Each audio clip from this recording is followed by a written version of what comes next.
Hi guys, welcome to TN Jobs Tamil. TNCPCL recruitment 2025 notification வந்திருக்கு. CPCL அப்படின்னா Chennai petroleum corporate limited அப்படின்னு சொல்லுவாங்க. So அப்போ வந்துட்டு பிளேஸ் ஆஃப் போஸ்டிங் எங்கே இருக்கும் அப்படின்னா அஃப்கோர்ஸ் சென்னையில் தான் இருக்கும். ஸோ அப்போ எக்ஸாமும் வந்துட்டு சென்னையில் தான் நடக்கும். ஓகேங்களா? ஸோ அப்போ இது வந்துட்டு ஒரு ஆன்லைன் டெஸ்ட் வந்துட்டு கண்டக்ட் பண்ணுவாங்க. இந்த ஆன்லைன் டெஸ்ட்டில் வந்துட்டு நீங்கள் எவ்வளோ ஸ்கோர் பண்ணியிருக்கீங்களோ அதை பேஸ் பண்ணி ஷார்ட் லிஸ்ட் பண்ணுவாங்க. ஓகேங்களா? இது வந்துட்டு ஒரு முழுக்க ஒரு ஆன்லைன் அப்ளிகேஷன் தான். ஃபீஸு பார்த்தோம் அப்படின்னா 500 ருபீஸ் வந்துட்டு ஃபீஸு. கேர்ள்ஸுக்கு வந்துட்டு ஃபீஸ் கிடையாது. SC ST PWBD and girls இவங்க யாருக்குமே வந்துட்டு ஃபீஸ் கிடையாது. மற்ற எல்லாருக்குமே வந்துட்டு 500 வந்துட்டு பே பண்ணணும். லாஸ்ட் டேட் ஆஃப் அப்ளிகேஷன் எப்போ அப்படின்னா அடுத்த மாதம் 11ஆம் தான் last date of application. So எலிஜிபிலிட்டியாக இருக்கீங்க அப்படின்னா மறக்காமல் அப்ளை பண்ணுங்கள். சான்ஸை மிஸ் பண்ணாதீங்க. வீடியோவை ஸ்கிப் பண்ணாமல் ஃபுல்லாக பாருங்கள். ஏன்னா நான் டீட்டெயில்டாக ஒவ்வொரு இன்ஃபர்மேஷனும் நான் எல்லாமே சொல்லியிருக்கேன். இப்போ தான் first time TN jobs Tamil channel பார்க்குறீங்க அப்படின்னா மறக்காமல் லைக் பண்ணுங்கள், ஷேர் பண்ணுங்கள், சப்ஸ்கிரைப் பண்ணுங்கள். வாங்க வீடியோக்குள்ளே போகலாம். இதுதான் அங்கே வந்துட்டு அவங்களோட அஃபிஷியல் நோட்டிஃபிகேஷனோட பிடிஎஃப். ஓகேங்களா? ஸோ இதில் வந்துட்டு இம்பார்ட்டன்ட் நோட்ஸ் எல்லாமே கொடுத்துருக்காங்க. அதெல்லாமே சொல்லிடுறேன் ஒன் பை ஒன்னாக. இதில் பார்த்தோம் அப்படின்னா சென்னை பெட்ரோலியம் கார்ப்பரேட் லிமிடெட். ஓகேங்களா? அதாவது சென்னையில் இருக்கிற பெட்ரோலியம் ஆஃபீஸு அந்த கம்பெனியில் தான் வந்துட்டு உங்களுக்கு ரெக்ரூட்மெண்ட் வேக்கன்சிஸ் வந்துட்டு இருக்குது. இந்த நோட்டிஃபிகேஷன் என்றைக்கு வந்துச்சு அப்படின்னா 22/1/2025 தான் இந்த நோட்டிஃபிகேஷன் வந்துச்சு. இப்போ வந்துட்டு வேக்கன்சி டீட்டெயில்ஸ் எல்லாமே பார்த்துடலாமா? ஃபர்ஸ்ட் வந்துட்டு இதில் முக்கியமாக எதை வந்துட்டு கன்சிடர் பண்ணுறாங்க அப்படின்னா இன்ஜினியர்ஸை தான் வந்துட்டு கன்சிடர் பண்ணுறாங்க. ஓகேங்களா? பொசிஷன் கோடு கொடுத்துருக்காங்க. லைக் 1 2 3 4 5 அப்படின்ட்டு 5 பொசிஷன் கோடு கொடுத்துருக்காங்க. அதுக்கான என்ன படிப்பு இப்போ பொசிஷன் 1 வேணும் அப்படின்னா நீங்கள் கெமிக்கல் இன்ஜினியரிங் படிச்சிருக்கணும். ஓகேங்களா? அதுக்கான வேக்கன்சிஸ் கரண்ட் வேக்கன்சிஸ் எவ்வளோ அப்படின்னா யூஆருக்கு பார்த்தோம் அன்ரிசர்வ்டுக்கு பார்த்தோம்னா 7 வேக்கன்சி, எஸ்சிக்கு 2 வேக்கன்சி, ஓபிசிக்கு 4 வேக்கன்சி, இடபிள்யூஎஸ்க்கு 1 வேக்கன்சி, டோட்டலாக 15 வேக்கன்சிஸ் இருக்குது. ஓகேங்களா? அதில் பேக்லாக் பார்த்தோம் அப்படின்னா எஸ்டியில் வந்துட்டு 1 கொடுத்துருக்காங்க. பொசிஷன் 2 போஸ்ட் வேணும் அப்படின்னா நீங்கள் மெக்கானிக்கல் இன்ஜினியரிங் படிச்சிருக்கணும். அதுக்கு வந்து அன்ரிசர்வ்டுக்கு 1 வேக்கன்சி, எஸ்சிக்கு 1 வேக்கன்சி, ஓபிசிக்கு 1 வேக்கன்சி, அவ்வளோதான். மொத்தமாகவே 3 வேக்கன்சிஸ் தான் கொடுத்துருக்காங்க. நெக்ஸ்ட் வந்து இதில் போஸ்ட் 3 பார்த்தோம் அப்படின்னா எலக்ட்ரிக்கல் இன்ஜினியரிங் படிச்சிருக்கணும். அதில் வந்துட்டு யூஆருக்கு 1 வேக்கன்சி, எஸ்சிக்கு 1 வேக்கன்சி, எஸ்டிக்கு 1 வேக்கன்சி, இடபிள்யூஎஸ்க்கு 1 வேக்கன்சி, டோட்டலாக 4 வேக்கன்சிஸ் கொடுத்துருக்காங்க. தென் 4வது போஸ்ட்டு பார்த்தோம் அப்படின்னா அசிஸ்டண்ட் ஆஃபீஸர். ஓகேங்களா? ஸோ இதுக்கு பார்த்தோம் அப்படின்னா அன்ரிசர்வ்க்கு ஒரே ஒரு வேக்கன்சிஸ் தான் கொடுத்துருக்காங்க. ஸோ டோட்டலாக ஒரே ஒரு வேக்கன்சிஸ் தான் இருக்குது. பொசிஷன் 5 பொறுத்த வரைக்கும் ஆஃபீஸர் அப்படின்னா நீங்கள் ஹெச்ஆர் லெவலில் வந்துட்டு போஸ்டிங் போட வாய்ப்பு இருக்குது. இதுக்கு ஓபிசிக்கு பார்த்தோம் அப்படின்னா 1 வேக்கன்சி, எஸ்சிக்கு வந்துட்டு 1 வேக்கன்சி, டோட்டலாக வந்துட்டு 2 வேக்கன்சிஸ் கொடுத்துருக்காங்க. ஓகேங்களா? ஸோ அப்போ டோட்டலாக யூஆருக்கு 10 வேக்கன்சியும், எஸ்சிக்கு 4 வேக்கன்சியும், எஸ்டிக்கு 1 வேக்கன்சியும், ஓபிசிக்கு 5 வேக்கன்சியும், இடபிள்யூஎஸ்க்கு 1 வேக்கன்சியும், பேக்லாகில் பார்த்தோம் அப்படின்னா 3 வேக்கன்சிஸ் கொடுத்துருக்காங்க. ஸோ டோட்டலாக 25 வேக்கன்சிஸ் தான் இருக்குது. இதில் பார்த்தோம் அப்படின்னா இந்த சிம்பிள்ஸ்லாம் கொடுத்துருக்காங்க இல்லையா, அதெல்லாம் வந்துட்டு என்னென்னு நான் சொல்லிடுறேன். ஃபர்ஸ்ட் சிம்பிள் பார்த்தோம் அப்படின்னா இது வந்துட்டு ஆர்த்தோபெடிக்கலி ஹேண்டிகேப்டாக இருக்காங்க இல்லையா, அவங்களுக்கான ஒரு வேக்கன்சிஸ் வந்துட்டு அதில் இருக்கும். இந்த ஹேஷ்டேக் சிம்பிள் பார்த்தோம் அப்படின்னா மல்டிபிள் டிசபிலிட்டிஸ் இருக்காங்களே அவங்களுக்கு வந்துட்டு ஒரு வேக்கன்சி போயிடும். நெக்ஸ்ட் வந்துட்டு இதுவும் வந்துட்டு மல்டிபிள் டிசபிலிட்டி, அதாவது எலக்ட்ரிக்கல் இன்ஜினியரிங் படித்தவங்களுக்கு மல்டிபிள் டிசபிலிட்டி இருக்குது அப்படின்னா அவங்களுக்கு ஒரு வேக்கன்சிஸ் வந்துட்டு அதில் போயிடும். ஓகேங்களா?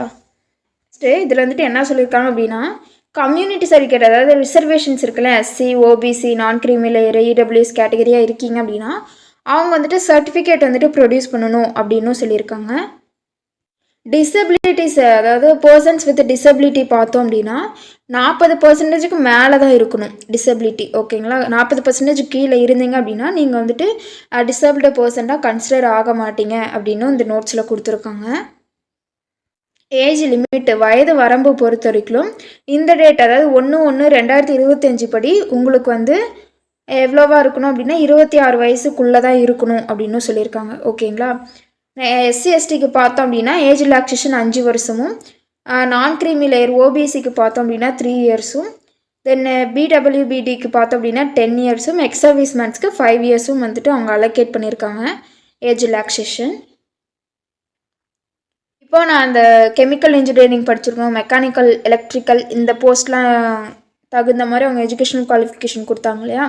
ஸோ எவ்வளோ பர்சன்டேஜ் ஆஃப் மார்க்ஸ் நீங்கள் எடுத்துருக்கணும் அப்படின்னா 60%க்கு அதிகமாக எடுத்துருக்கணும். ஒன்று 60% எடுத்துருக்கலாம், இல்லைனா 60% அதிகமாக எடுத்துருக்கலாம். 60%க்கு உங்களுக்கு கீழே இருக்குது அப்படின்னா நீங்கள் வந்துட்டு எலிஜிபிள் கிடையாது. ஓகேங்களா, அதையும் நான் சொல்லிடுறேன். அண்ட் எஸ்சி எஸ்டி பிடபிள்யூபிடி கேண்டிடேட்டாக இருக்கீங்க அப்படின்னா மினிமமாக வந்துட்டு 55% வந்துட்டு நீங்கள் மார்க்ஸ் எடுத்துருக்கணும் அப்படின்னு சொல்லியிருக்காங்க. இதில் வந்துட்டு ஃபர்ஸ்ட் கிளாஸ் கிராஜுவேட் டிகிரிஸ் தான் கேட்டிருக்காங்க. இன்ஜினியரிங் முடிச்சிருக்கலாம், டெக்னாலஜி, கெமிக்கல், பெட்ரோலியம், பெட்ரோகெமிக்கல்ஸ் இதெல்லாமே முடிச்சிருக்கலாம். Chemical engineering பொறுத்திருக்கலாம்.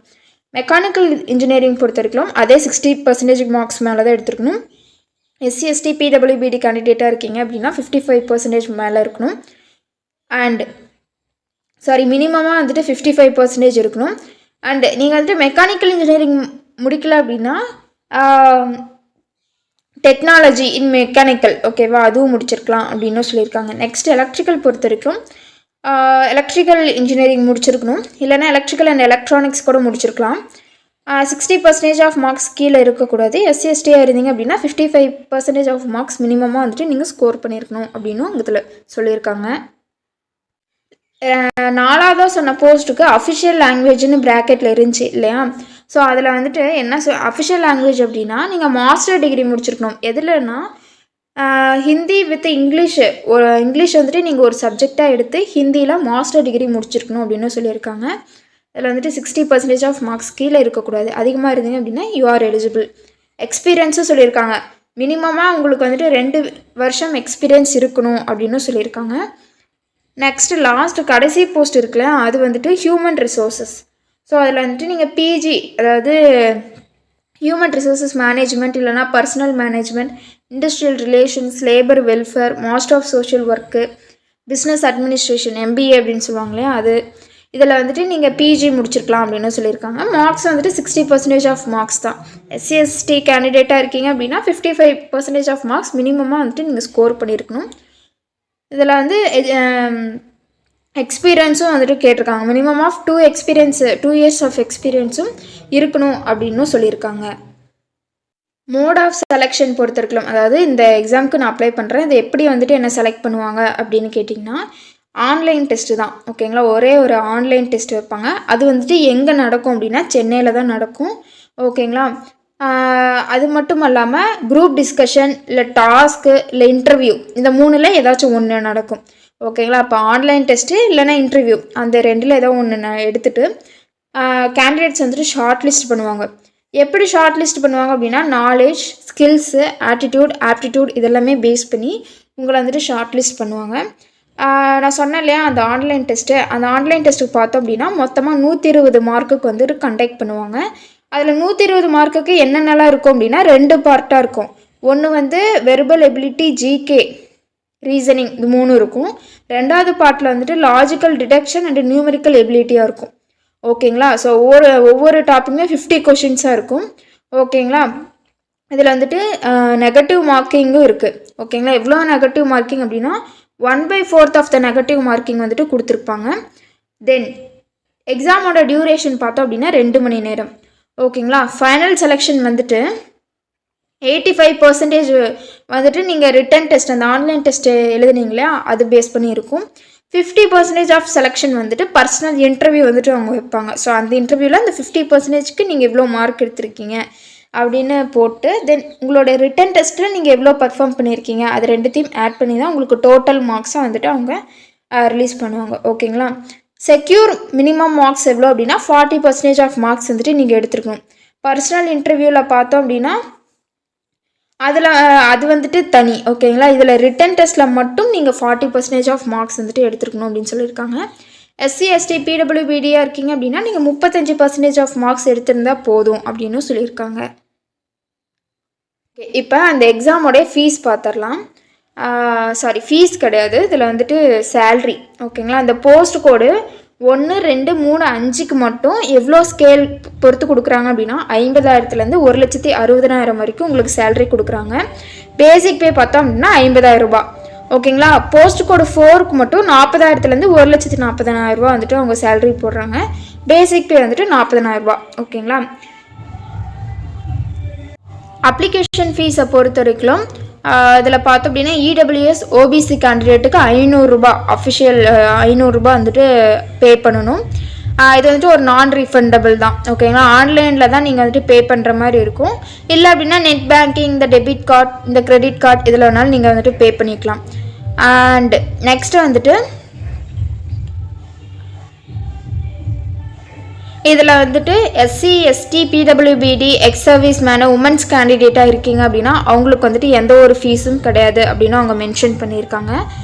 அண்ட் இந்த ஃபீஸ் வந்துட்டு எந்த ஒரு விதத்துலையும் அவங்க ரீஃபண்ட் பண்ண மாட்டோம் அப்படின்னும் சொல்லியிருக்காங்க. ஓகேங்களா, ஸோ கீழே வந்துட்டு ஸ்க்ரோல் பண்ணி வந்தீங்க அப்படின்னா இந்த நோட்டிஃபிகேஷனுக்கு எப்படிலாம் அப்ளை பண்ணணும் அப்படின்ட்டு அவங்க ஜென்ரல் இன்ஸ்ட்ரக்ஷன்ஸ் கொடுத்துருக்காங்க. நீங்கள் அதன்படி வந்துட்டு லாகின் பண்ணி அப்ளை பண்ணிக்கலாம். அவ்வளோதான். டிஎன் ஜாப்ஸ் தமிழ் சேனல் பிடிச்சிருந்தா லைக் பண்ணுங்கள், ஷேர் பண்ணுங்கள், சப்ஸ்கிரைப் பண்ணுங்கள். தேங்க்யூ.